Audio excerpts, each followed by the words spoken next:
Stop. Freeze. Don't say a word.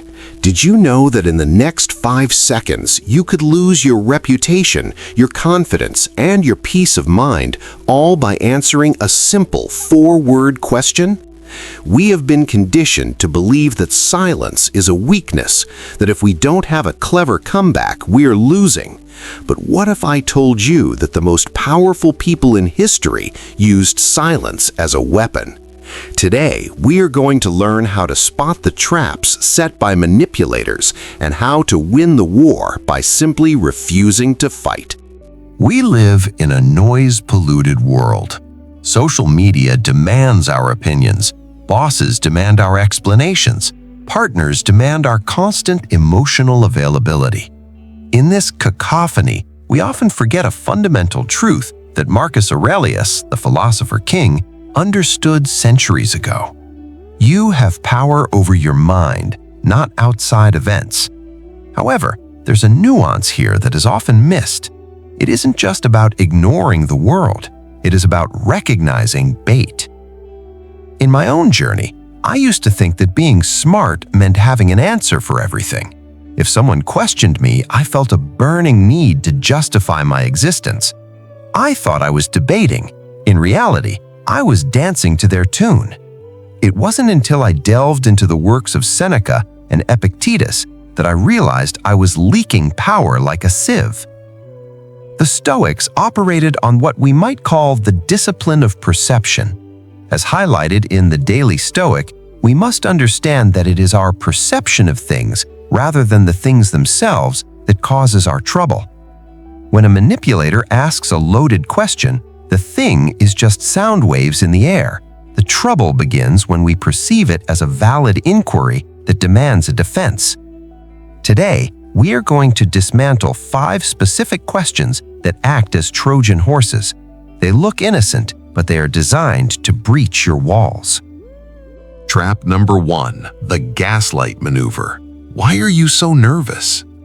You are sitting in a boardroom. The stakes are high. You have prepared for weeks. You are shuffling your papers ready to present.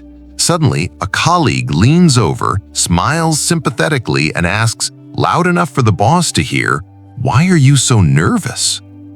Your heart sinks. You weren't nervous a second ago. You were focused. But now your hands feel clammy. You stammer, I'm not nervous. I just didn't sleep well." By answering, you accepted their premise. You validated the idea that you look nervous. The room now views you through the lens of instability. You are no longer the expert. You are the anxious mess. This is a classic dominance play. The questioner is projecting an emotional state on you to lower your status. If you explain, you are submitting to their frame of reality. Do not defend. Do not explain your sleep schedule. Do not talk about your coffee intake. You must use what I call the gray rock method combined with stoic indifference. Look at them, pause for 2 seconds, silence creates tension, and say calmly, "I'm perfectly fine. Let's look at the data." Then immediately pivot back to your work. You have refused the gift of anxiety. By not picking it up, it remains with them. Trap number 2, the boundary destroyer. Don't you trust me? I recall a story of a young entrepreneur. Let's call him Leo. Leo was entering a partnership with a charismatic older mentor. When it came time to sign the contracts, Leo asked for a specific clause regarding revenue sharing to be clarified in writing.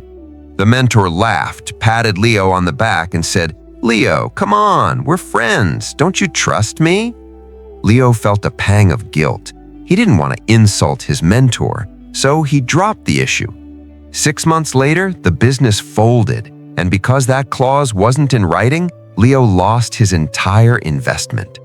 Leo confused trust with blind faith.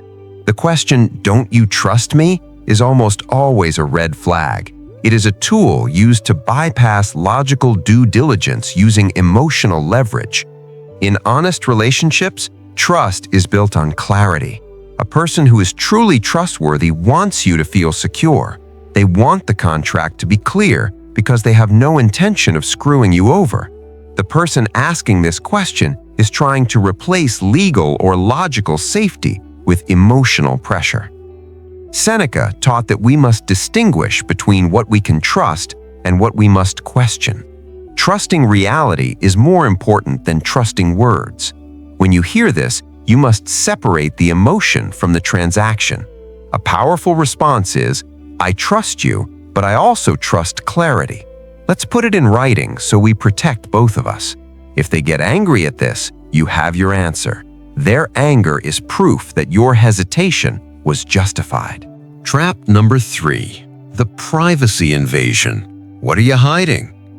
We live in an era of oversharing. If you aren't posting your breakfast, your workout, and your location, people think you're a ghost. This bleeds into our personal interactions.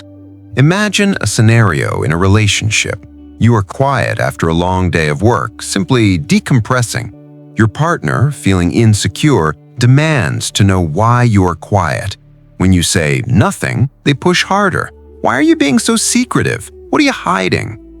The instinct is to open up everything. You unlock your phone, you recount every minute of your day, you emotionally vomit just to prove your innocence. But in doing so, you have established a precedent that your inner peace is suspicious. Privacy is not an admission of guilt, it is a prerequisite for dignity. The Stoics believed in the inner citadel, a fortress of the mind that no one else has the right to enter without permission. When you justify your silence, you lower the drawbridge of your citadel to a hostile force. Mirror the question back. Shift the burden of proof.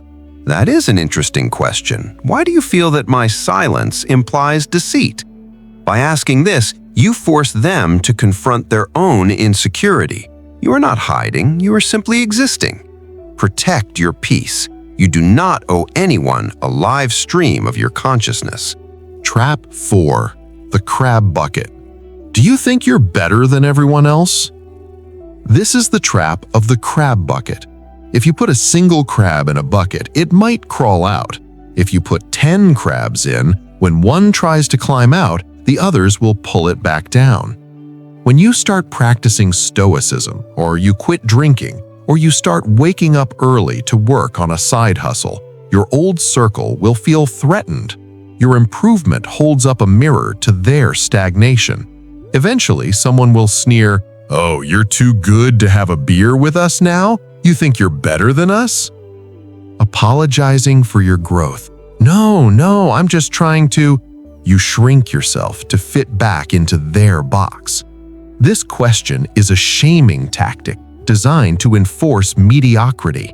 They want you to deny your progress to make them feel comfortable. Humility is not the same as self-sabotage. Epictetus taught that if you wish to improve, you must be content to be thought foolish and stupid with regard to external things. The answer is a non-answer.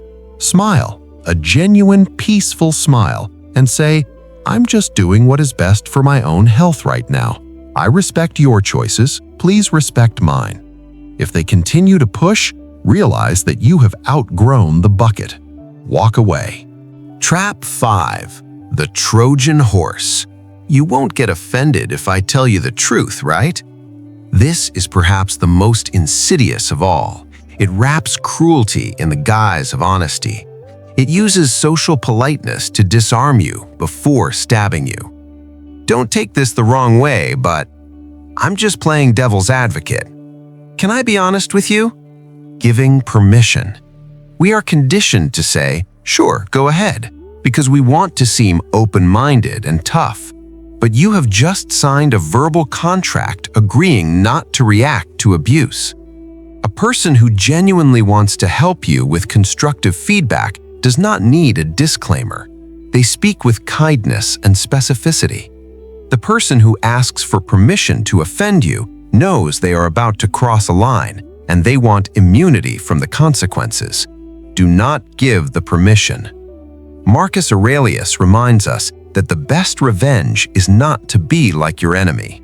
Do not engage in their game of brutal honesty, which is usually more brutality than honesty. When asked, "You won't get offended, right?"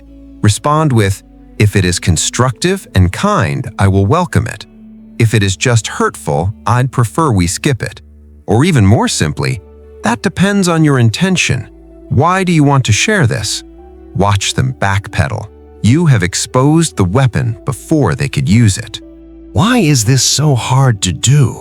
Why do we feel that burning urge to answer, to explain, to justify? It comes down to fear.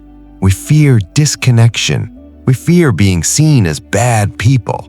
We fear conflict. But here is the paradox. The more you try to please everyone by answering their traps, the less they respect you. Stoicism isn't about being an emotionless robot.